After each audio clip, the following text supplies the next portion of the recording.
Hello and welcome back to everyone. As another edition of AEW Dynamite out of 10. And yeah, it's a bumper episode of AEW this week. I'm just going to call it Fyter Fest because it's the Dynamite Collision wrapped up into one with a lot of stuff going on. So yeah, I'm going to crack straight into it. And it's Tony Schiavone who opened the show, bringing out Will Ospreay to discuss his brawl with Swerve after Dynamite last week. He questions if Swerve might be a threat to his goal of tackling the Death Riders. He challenged the Moguls fighter next week at Summer Blockbuster. CRU interrupted with Leo Rush challenging Ospreay to a match. It's fun to have Ospreay working with so many different people at this stage, as he's been quiet with the Don Callis family for so long. If attack career's natural style, selling a wild over-the-top drama of Hangman and Swerve is a fun look back to one of AEW's best views. With 4 hours to fill on limited cards, the show will likely book matches impromptu more often than usual, and Ospreay v Rush has been an obvious result, and yeah, it'll be fun to see what Rush can do later on in the show.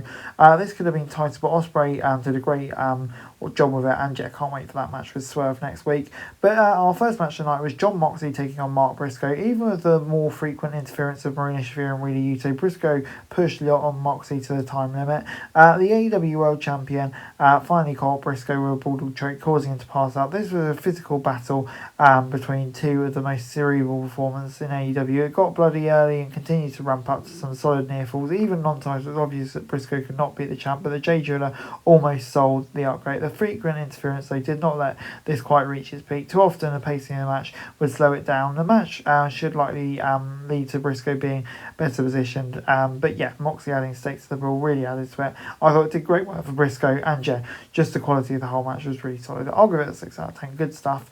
Mercedes Moné then joined commentary for Tynus Tony and Mina Shirakawa versus Julia Hart and Sky Brew, and yeah, she had her own table to sort of wine and steak. She focused more on her phone in the action. After a tough match, Mina Timeless got the hot tag and turned the corner. Mina took out Julia Hart, and a Timeless one made Sky Blue tap out to the CM chicken wing. This was a delightful, fast-paced ride that showcased the growing women's tag division. Hart and Blue were the best team for much of the match, but they let Storm rest for too long and paid for it. The CEO played her well at ringside. They focused entirely on mocking Storm. It was a shame, though, that she only had a working commentary headset for a short time in the segment. On the roll to All In, it seems like Storm and they will continue to run each other, and how will they escalate it over the next few weeks will be the big question. But yeah, I enjoyed this for what it was, and good to see the women's division growing. 7 out of 10.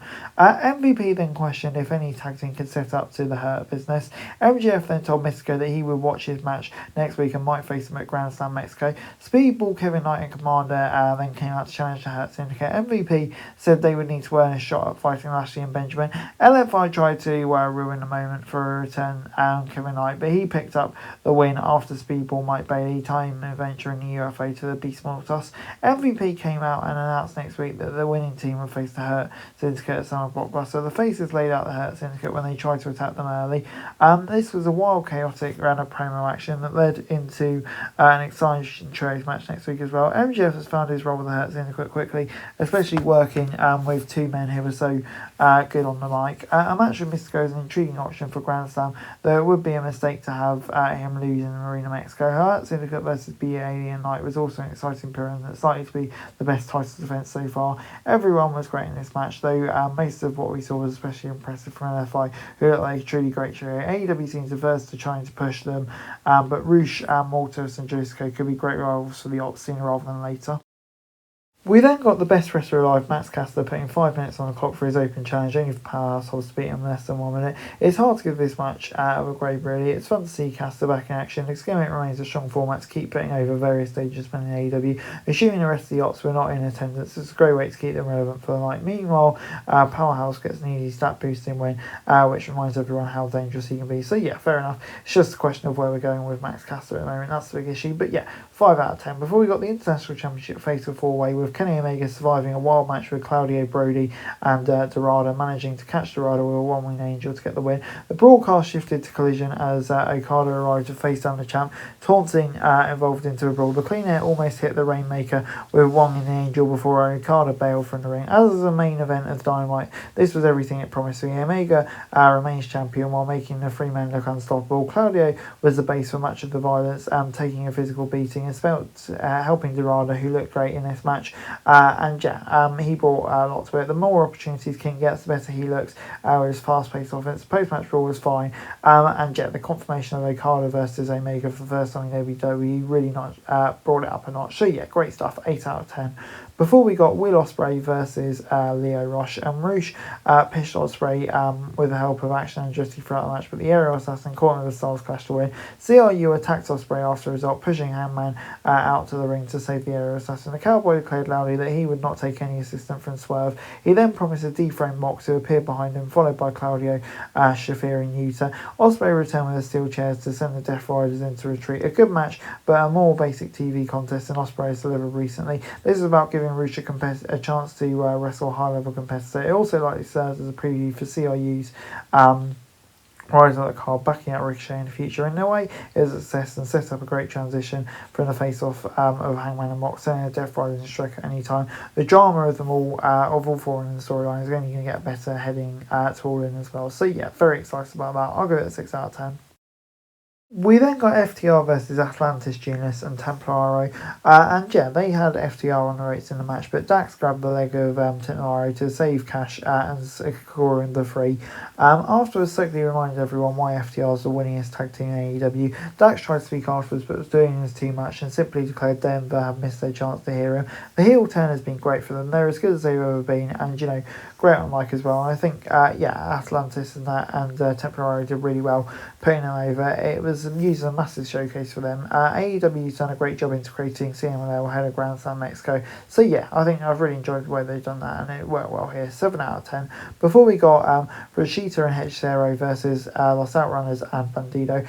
Fletcher and Takeshita found quick chemistry with Hechicero to keep up with the energetic trio of Bandido, Truth Magnum and Turbo Floyd. In the end, Prosciutto broke up Outrunner's signature handshake and set up the Brainbuster from the Protostar to win. It was fun, helped by every match on the night getting a good time. Outrunners and Bandido may have lost, but it looked good as they established heels. No man in CMLL has been utilised more than Hechicero, who has now been aligned with the Don Callis family, and hopefully it leads to more wins in AEW. He bumped the big for the wild colourful babyface team and still look completely at home. This is also a shine of Takeshita and Fletcher looking like they're going to be on a big road to All In, potentially towards the Hurt Syndicate. So yeah, all worked well here, 7 out of 10. And after a quick recap of last week's brutal street fight, Megan Bain and Penelope Ford dragged down the Jade to the stage. The Megasis threatened to send Dana off the stage, but Tay Mello made her return, attacking both heels until officials intervened. It's great to see Tay back in an AEW ring. She's not wrestled since 2023, so it may take time for her to get fully back in shape. However, she has the perfect landing spot, reforming her team with Anna while Harley Cameron recovers from injury. Cameron can come back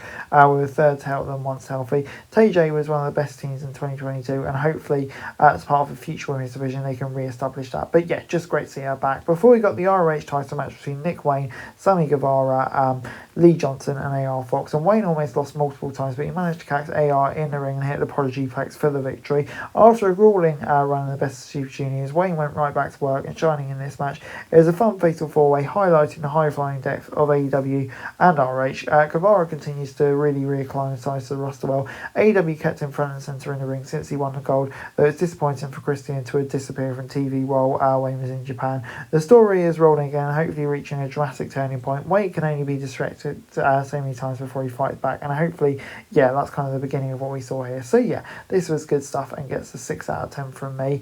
The Toxic Spider was then in action later on as Thekla made a dominant debut, shutting down Lady Frost's best offensive attempts before hitting a spear into the death trap for the submission. Afterwards, the Toxic Spider locked back in her submission until Queen Amanasa made the save. This is a fairly basic showcase for Thekla, who dominated Frost throughout. She got a couple of chances to show her savvy technical edges in the ring, luring Frost into making mistakes. However, the real showcase is likely to be when she fights Amanata. She will need to remain dangerous and dominant against even more established stars in the women's division to rise quickly. AEW clearly has big plans for her with Jamie Hayter sooner rather than later. So yeah, establishing those matches will be focused on establishing her before she fights the former world champion.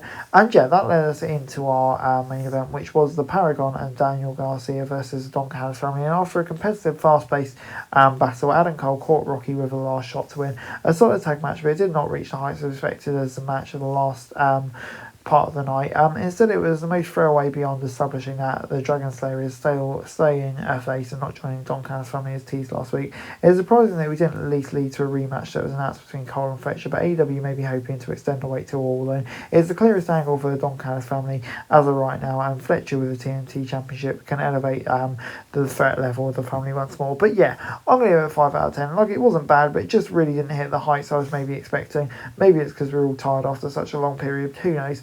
But yeah, 5 out of 10. But overall, I'd say Fyter Fest was a success for AEW as a whole, even if it was unnecessary for so clearly separate the Dynamite and Collision in terms of booking of the show.